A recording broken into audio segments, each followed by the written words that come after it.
wait for a miracle drug. Now, have you ever lost your loved ones to cardiovascular disease?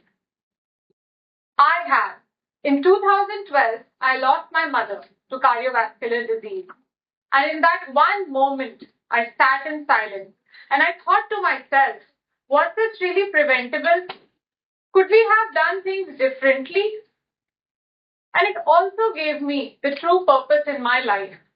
If I couldn't save the one person who mattered the most in my life, then I'm going to turn it around for as many as possible. Hi, I am Pushpanjali Khaitan. I am a nutritionist, a diabetes educator, an author, and a mother of two beautiful children. And I'm here to tell you that yes, it is indeed preventable and reversible. All lifestyle diseases like cardiovascular disease, type 2 diabetes, hypertension, and non-alcoholic fatty liver. All these diseases are easily preventable. Now, how did we actually get here? According to World Health Organization, COVID-19, we are still dealing with the horrors brought by COVID-19. The damage that it has done is far beyond of just being an infectious disease. It has led us into leading very, very inactive lives. And how did that happen? Do you know in 2020, companies like Zomato were under loss. And now in 2026, they are booming with profits. All delivery apps are doing so well. When was the last time that you actually went to a grocery store? Who's gone to a grocery store? I haven't. Why would you do that? It's a pain, right? When you can get everything at a convenience of 10 minutes in the luxury of your own house, you would just sit and order. Don't like the food that is being cooked at home? Order the food. Or don't want to cook at all, you're too lazy. Order food. That is what we all are doing, right? Our everyday life is so dependent on our phones day and night that we are on it perpetually. The social media, the scrolling from morning to night has led us to believe that easy is almost better. Have you seen those kind of videos that come on Instagram? This is the best, tastiest, most amount of protein ice cream that there is. Click to order. And I have seen people actually doing it. That is actually clickbait marketing. And we are all falling for it. And I hate and it annoys me the most these kind of videos because it encourages more and more mindless buying. Do you know on an average how much we Indians spend on healthcare? And the number is shocking. We totally spend around 9 to 10 lakh crores per year on diseases which are already existing. Let me say that again. 9 to 10 lakh crores per year, which is 3.8% of our GDP, on the diseases which are already existing, on prescriptions and procedures to cure this disease, which is not going to happen. It might slow the symptoms, it might slow down the disease, but the truth is inevitable, my friend. And all these diseases are nothing but a cumulative effect of the lifestyle choices. And these are choices that we are making. It's not by chance. So do you want to change the game? Do you want to see what happens when your choices and your health aligns together? And it doesn't take too much of science to do that because these are led purely by lifestyle choices.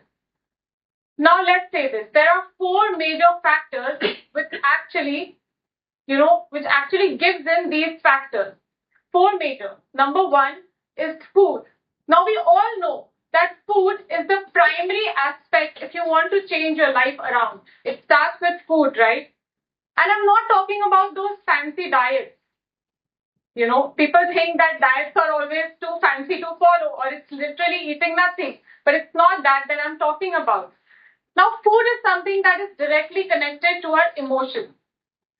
If you want to change your lifestyle, then you need to get a deeper sense of your emotional state and your social circle. Now, as a child, I'm a Marwari. So, as a child, whenever I got hungry, my parents gave me nimki, matri, bhujia. That's what I saw my parents eat or their parents eat. It was like an ancestral thing. Similarly, for a Gujarati, it might be dhokla or khakra. We call them default options. That's what's in your store, at your house, at your convenience. It might be different for a Bengali, for anybody else like that. Now, to change your lifestyle, you need to break that cultural chain. You need to come out of that. You have to think about it irrespective of the social class or the emotional state that you belong to. As a dietitian, I can say this with utmost confidence that there is no one particular food group that is your enemy. Protein is as important as carbohydrate and vice versa. Do not let anybody tell you otherwise. I feel sorry for carbohydrate actually. You know, it is the most misunderstood nutrient on this entire planet. And it is so bad because this is the only nutrient which is giving us energy throughout the day. It is literally like fuel to our engine. How are we supposed to work if we don't eat carbohydrates? If you only consume protein, then your body actually uses that protein to provide you with energy. It has to use something, right? So it is using that protein to provide you energy. So there is no repair and building going on. So not only does carbohydrate does its own job, it is also letting protein do its job. So it is like a double benefit. And we are eradicating it from our diet, which is really bad. So to see, you should actually consume food like medicine. Suppose you have a talking headache or you're having trouble in digestion or your stomach hurting, you're going to put in thought, right? You're not just going to start pill popping. You're going to call your doctor, check if you really want to take a medicine, or you'll be like, let's have some water and see for a bit if it actually goes away on its own. Similarly, with food, when you have a plate of food in front of you, you need to give it thought. You need to see how this food is going to impact my body and only then consume it. It is very important because every gram of food has some role to play in your body. So it is important. Now, if you stick to plant-based and whole grain diet, that is what is going to get you into changing your lifestyle. Number two, and also important, is movement. Now, we almost always think that movement is equal to going to the gym. But friends, it does not need a structure at all. Actually, movement can be of any type, just 30 minutes per day, and it's enough. You can either do strength training, you can go walking, you can play your favorite sport, or even dancing. There are young mothers as clients who tell us that we don't have the time because the child is so young. We always end up telling them that even if you're intentionally active throughout the day, if you're playing with your child, it is more than enough sometimes. And when we talk of movement, I don't understand what is with people. They directly jump into high-rocks level of activities. We are not expecting that from anybody. Something that I've learned from my husband and also in my business class, he always says that, let's start from SSG. You know what that means? It means start with simple, sasta and ghatiya. Means start at the very bottom, the very cheapest and the least that you can do. That is how you're going to progress. High rocks is not going to make you progress. You're going to give up the first day. So start with the basic. Go to the gym. Say hi to everybody you know there. Just hang around for a bit, maybe 10 minutes treadmill and come back home until you get motivated to take the next step. Right? So people are always complaining that, the paratha that I ate when I was 18, it got digested so easily and now it is sitting in my stomach. I can't have those parathas anymore. I am sticking to my roti falka without ghee. Why is this happening? Because suddenly the movement has dropped, right? We are so busy in our sedentary lifestyles that we want that we have just restricted movement from our body. So how will it get digested? Movement stabilizes metabolism. It is as simple as that. So pay attention to your body.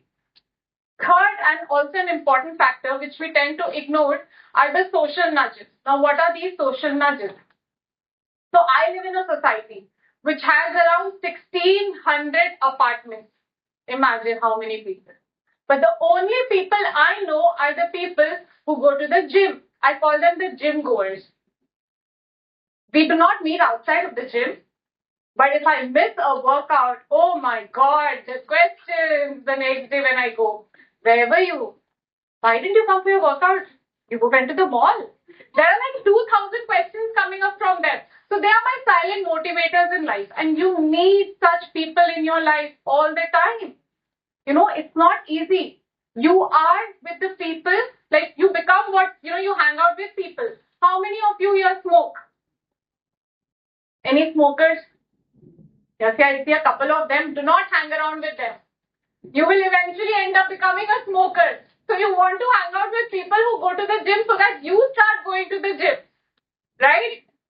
So we actually tend to ignore these things, but they affect us very largely. Another such example is that, when you're scrolling through Instagram and, you pay 1% of interest on some video on Instagram, suddenly Instagram will bombard you with similar kind of videos.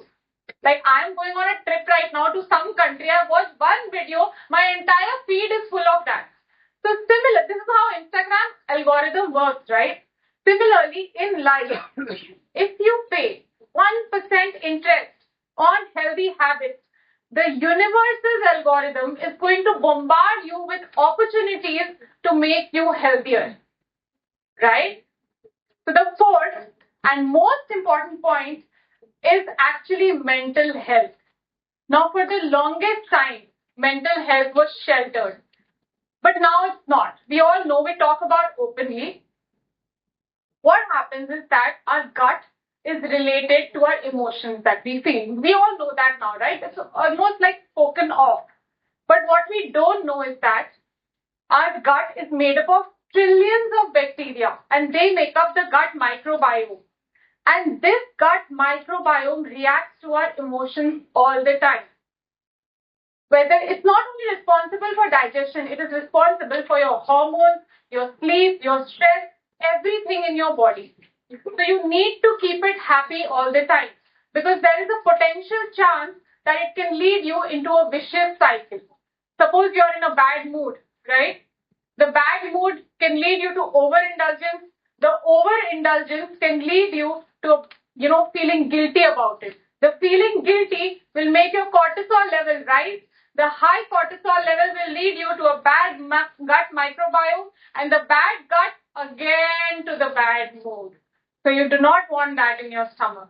What you want is to talk to your loved ones, whosoever makes you feel comfortable, and come out of it as soon as possible. A lot of us eat and indulge ourselves when we are lonely or when we are sad. It's not right. A lot of us lose appetite completely when we are either stressed or we are anxious. For example, I must have cleared my gut 7 times before coming up on stage here. So clearly my gut and my brain are connected. It's proved today that they are connected. So we all know that we need to take help if needed. Talk to your loved ones, talk to professionals if you want to, but you need to sort this area out. Now, 4 things that we spoke about was food, the movement, the social nudges, and the mental health.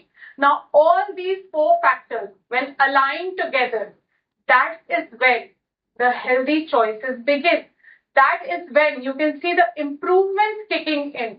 Now, we have helped hundreds of clients come through of it. It is not that difficult. We are not expecting very big changes. Just small SSG kind of changes that we spoke about. Start small at very basic and it will lead you to very big results. Another such example is of non-alcoholic fatty liver. I'm sure you've heard this term. Now, what is this? This is the clearest example of modern lifestyle disease. What happens? Basically, there is fat deposition in and around your liver. Now, how does that happen? Ultra-processed food, sugary food, stress, inadequate sleep, and sedentary lifestyle. And this is the purest example of what we are doing each and every single day.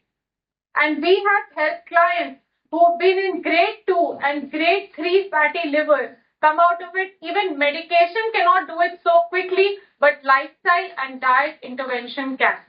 We've helped clients with HbA1c as high as 12 to come down to 5.5 in just a matter of 3 months. That's it. All these examples are just telling you one thing, that your choices must align with your health. So to conclude, instead of waiting for a miracle drug to come along or some supernatural procedure that will come and save you, the power lies within the choice that you're making, the food that you're eating, how you move and how you sleep. That is important. Talk to your loved ones. Surround yourself with healthy choices. And the right choice is your miracle. So be the change. Thank you.